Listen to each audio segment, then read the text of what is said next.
आइए आज हम 1857 के क्रांति के बारे में तो हमने पढ़ चुका है। आज हम पढ़ेंगे भारतीय राष्ट्रीय कांग्रेस के स्थापना के बारे में। तो भारतीय राष्ट्रीय कांग्रेस की स्थापना कब हुई? तो भारतीय राष्ट्रीय कांग्रेस की स्थापना 1885 ईस्वी में हुई थी, जिसके संस्थापक थे A.O. ह्यूम, जो स्कॉटलैंड के असैन्य अधिकारी थे, अर्थात वो सेना के रिटायर्ड अधिकारी थे। इन्होंने ही क्या किया था कि भारतीय राष्ट्रीय कांग्रेस की स्थापना किया था। तो ये भी एक अंग्रेजी अधिकारी थे। तो क्या किए थे अंग्रेज अधिकारी? भारतीय राष्ट्रीय कांग्रेस की स्थापना अपने सुरक्षा के लिए किए थे, सुरक्षा के एक दीवार के रूप में। लेकिन क्या हुआ कि यही भारतीय राष्ट्रीय कांग्रेस आगे चलकर भारतीय क्रांतिकारियों का एक बहुत बड़ा मंच हो गया था। उसके बाद से क्या हो गया था, जब भारतीय राष्ट्रीय कांग्रेस की स्थापना हुई थी तो उस समय भारत के वायसराय थे जिनका नाम था लॉर्ड डफरिन। यह भी क्वेश्चन पूछा कि जब भारतीय राष्ट्रीय कांग्रेस की स्थापना हुई तो भारत के उस समय वायसराय कौन थे? तो लॉर्ड डफरिन था। उसके बाद से क्या हुआ था कि अब इसमें क्या हुआ था कि भारतीय राष्ट्रीय कांग्रेस में इसमें क्या होता था कि इसमें जो भी इसके सदस्य होते थे, इसका क्या उन सदस्यों का साल में एक बार बैठक होता था उसमें, और उस बैठक को क्या कहा जाता था? तो उस बैठक को अधिवेशन कहा जाता था। जिसमें क्या हुआ था कि इसमें तय हुआ था कि पहले जो भारतीय राष्ट्रीय कांग्रेस का अधिवेशन होगा तो सबसे पहले इसको तय हुआ था, इसको होने के लिए दिसंबर माह में शुरू में होता था। और उसके बाद से 1930 के बाद यही क्या होगा कि यह अधिवेशन अब दिसंबर माह से चला जाएगा अब जनवरी माह में, कहा जाएगा कि अब जनवरी माह में हुआ जाए। उसके बाद से क्या होगा कि जब भारतीय राष्ट्रीय कांग्रेस की स्थापना हुई तो उसके पहले अध्यक्ष बने जिनका नाम था व्योमेश चंद्र बनर्जी। कई बार क्वेश्चन पूछा कि भारतीय राष्ट्रीय कांग्रेस के पहले अध्यक्ष कौन थे? तो व्योमेश चंद्र बनर्जी थे। उसके बाद से क्या होगा कि यही भारतीय राष्ट्रीय कांग्रेस का पहला अधिवेशन क्या हुआ था कि अब कहाँ पर कराया जाए? तो पहला अधिवेशन क्या हुआ था कि इसको कराने के लिए पूना में तय किया गया था, महाराष्ट्र के पूना में, कि यहीं पर होगा भारतीय राष्ट्रीय कांग्रेस का पहला अधिवेशन। लेकिन क्या हुआ कि पूना में प्लेग फैल गया, एक प्लेग बीमारी महामारी होता था। ये पूना में प्लेग नामक महामारी फैलने की वजह से क्या हुआ कि अब इसे क्या कहा गया कि अब यह कहा गया कि अब यहाँ ठीक नहीं होगा, यह एक संक्रामक बीमारी है, जो भी इसमें अधिवेशन में भाग लेगा सबको हो सकता है प्लेग। तो अब क्या हुआ कि पूना में प्लेग फैलने के कारण क्या हुआ था कि यही भारतीय राष्ट्रीय कांग्रेस का अब अधिवेशन बम्बई में कह दिया गया कि अब बम्बई में होगा। तो वही बम्बई में हुआ इसका पहला अधिवेशन गोकुलदास तेजपाल संस्कृत विश्वविद्यालय में। यही यहाँ पर होगा भारतीय राष्ट्रीय कांग्रेस का पहला अधिवेशन, जिसमें टोटल कुल 72 व्यक्तियों ने भाग लिया था पहले इसमें जब अधिवेशन हुआ था। और उसके बाद से यही भारतीय राष्ट्रीय कांग्रेस में कुछ भारत के भी क्रांतिकारी शामिल थे। तो इसमें क्या होगा कि यह जब शामिल थे तो इसी में क्या हुआ था कि 20 साल तक तो वो सभी बड़े जो पद होते थे वो अंग्रेजों के पास होता था और छोटे पद दिए हुए थे भारतीयों को। तो 20 साल तक भारतीय क्या होते थे इसी दल में उसी तरह काम करते रहे। लेकिन यही आगे चलकर 20 साल तक वो अंग्रेजों की बात मानते रहे नरमी से, जिसे उदारवादियों का काल कहा जाता है। उस उदारवादी काल को क्या हुआ कि बाल गंगाधर तिलक ने कहा कि यह भारतीयों के लिए एक राजनीतिक का एक बहुत अच्छा शिक्षा का यहीं से सीख मिलेगा, राजनीतिक सीखने का मंच यही है। कौन? भारतीय राष्ट्रीय कांग्रेस। ऐसा कथन किसने बोला था? तो बाल गंगाधर तिलक ने बोला था। उसके बाद से अब इस उदारवादी नेता में कौन कौन प्रमुख थे? एक थे व्योमेश चंद्र बनर्जी, उसके बाद से रविन्द्रनाथ टैगोर, उसके बाद से दादा भाई नौरोजी, ये सब के उदारवादी नेता थे। अब उसके बाद से क्या होगा कि यही जो भारतीय राष्ट्रीय कांग्रेस होगा क्या करेगा कि अंग्रेज क्या करेंगे कि 1905 में बंगाल का विभाजन कर देंगे, जिसके वजह से क्या होगा कि यही भारतीय राष्ट्रीय कांग्रेस में दो दल बन जाएगा, एक दल बन जाएगा गरम दल और दूसरा बन जाएगा नरम दल बन जाएगा। अब हम देखते हैं बंगाल का विभाजन कब हुआ। तो देखिए बंगाल का विभाजन तो 1905 में हुआ था। वो क्या हुआ था कि इसलिए इनको बंगाल का विभाजन करना अंग्रेजों का मुख्य उद्देश्य यही था कि उनको मालूम था कि अब कोई भी क्रांतिकारी जन्म लेने वाला है तो बंगाल से ही लेगा, क्योंकि बंगाल उसमें बहुत लोग पढ़े लिखे थे। अब वो सोचे थे कि कैसे भारतीय क्रांतिकारियों को दबाया जाए और स्वतंत्रता की जो चेतना है उसको दबाया जाए। तो वही दबाने जाने के लिए अंग्रेजों ने एक प्लान बनाया और उसके तहत क्या किया कि बंगाल को कहा गया कि अब किसी तरह बंगाल को दो भागों में तोड़ दिया जाए। तो अब वो क्या हुआ था कि अब इसमें दो भाग तोड़ने के लिए अंग्रेजों ने क्या किया था कि इसका बंगाल का विभाजन करने की घोषणा 1905 में कर दिया था। इन्होंने कहा था कि बंगाल का विभाजन किस लिए किया जाता है, प्रशासनिक सुधार के कारण किया जाता है। अब इसकी क्या हुआ था कि अब यह बंगाल का विभाजन एकदम तय हो गया कि 1900 पहले तो घोषणा हुआ 19 जुलाई 1905 को, उसके बाद से क्या होगा कि इसका विभाजन पूर्ण कर देंगे अंग्रेज 16 अक्टूबर 1905 को। अब जिसके बाद से क्या होगा कि ये कैसे करेंगे, अब यहाँ देखिए ये क्या करेंगे कि 1905 में बंगाल को दो भाग में तोड़ने के लिए दो ठो क्षेत्र बनाएंगे, एक ओर बनाएंगे पूर्वी बंगाल और दूसरे तरफ बनाएंगे पश्चिमी बंगाल। अब देखिए पूर्वी बंगाल में क्या करेंगे कि अंग्रेज यहाँ पर कह देंगे कि यहाँ पर मुस्लिमों की संख्या बहुत ज़्यादा है, तो मुस्लिमों की संख्या ज़्यादा कर देंगे किसमें, पूर्वी बंगाल की ओर, और क्या कर देंगे उधर हिंदुओं की संख्या को क्या कर देंगे, कम कर देंगे। और उसके बाद से क्या करेंगे पश्चिम बंगाल में क्या करेंगे कि हिंदुओं की संख्या ज़्यादा कर देंगे अंग्रेज, और उसके बाद से क्या कर देंगे मुस्लिमों की संख्या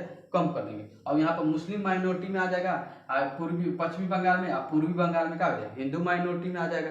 अब ये क्या करेंगे कि अंग्रेज इनको करना था किसी तरह झगड़ा लगाने के लिए, तो अंग्रेज क्या करेंगे कि यहाँ पर जैसे पूर्वी बंगाल में क्या होगा तो ज़्यादा मुस्लिम की बहुलता होगी, तो यहाँ पर क्या करेंगे कि जो मुस्लिम का जो मस्जिद होगा उसमें क्या करेंगे अंग्रेज किसी के माध्यम से क्या करेंगे कि मुस्लिम के मस्जिद में एक क्या करेंगे उसमें सुअर कटवा के डाल देंगे।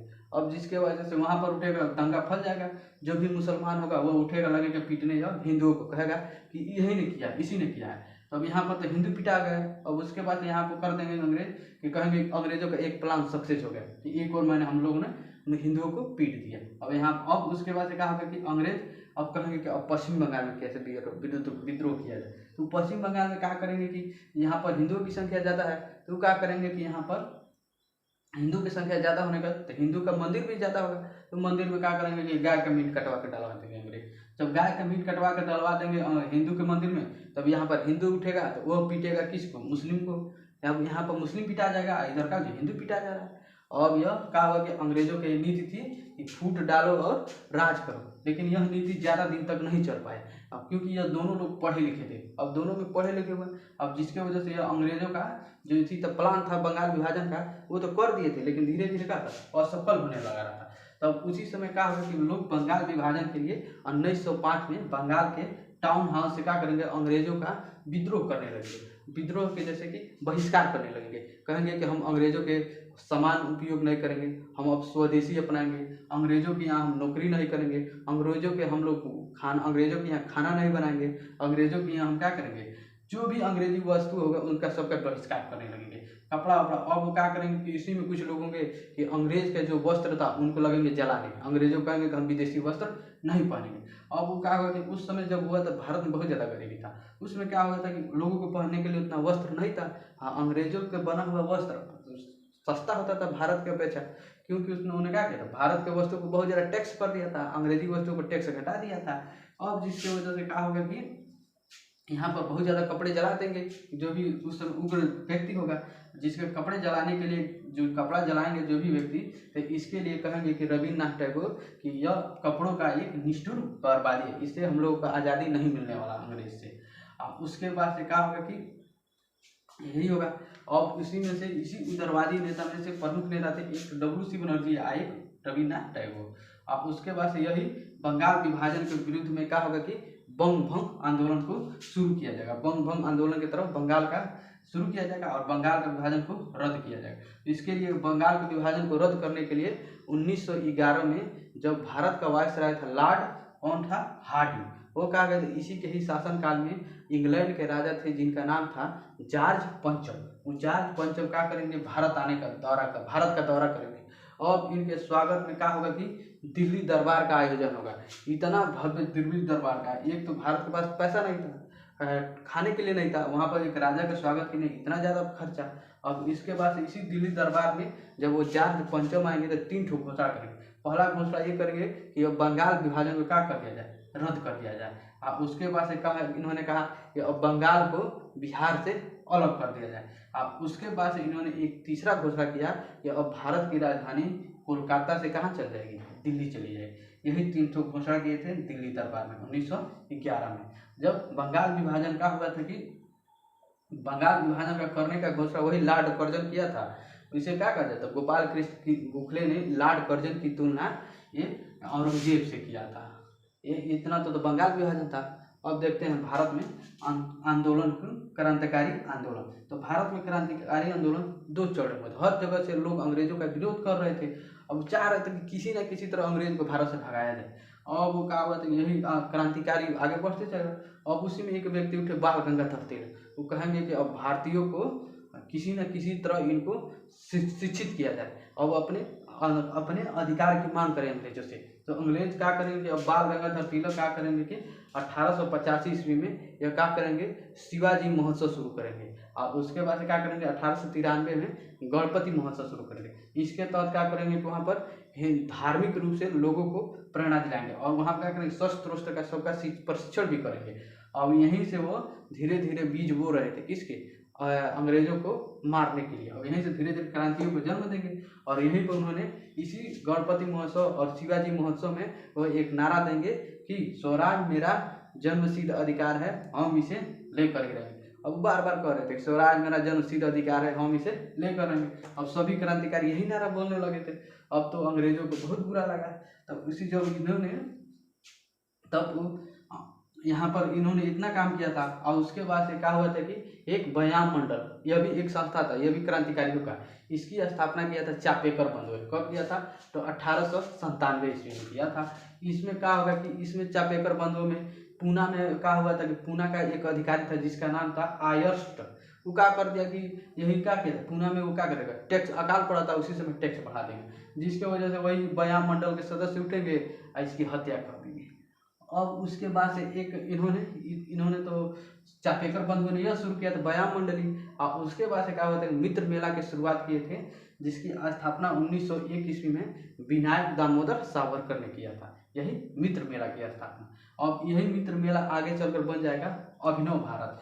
इसी अभिनव भारत के एक सदस्य होंगे जिसका सदस्य एक नासिक का मजिस्ट्रेट होगा, उसी का हत्या कर देंगे, जिसके चलते क्या होंगे 1907 में लंदन चले जाएंगे सावरकर। और वहीं पर जाकर देखेंगे कि वहाँ पर 1857 की क्रांति का सालगिरह मना रहे हैं, अंग्रेज मनाया जा रहा था। तो इन्होंने अपनी पुस्तक, सावरकर की एक पुस्तक है इंडिया फॉर फ्रीडम, उन्होंने कहा कि 1857 की क्रांति भारत की पहली क्रांतिकारी है।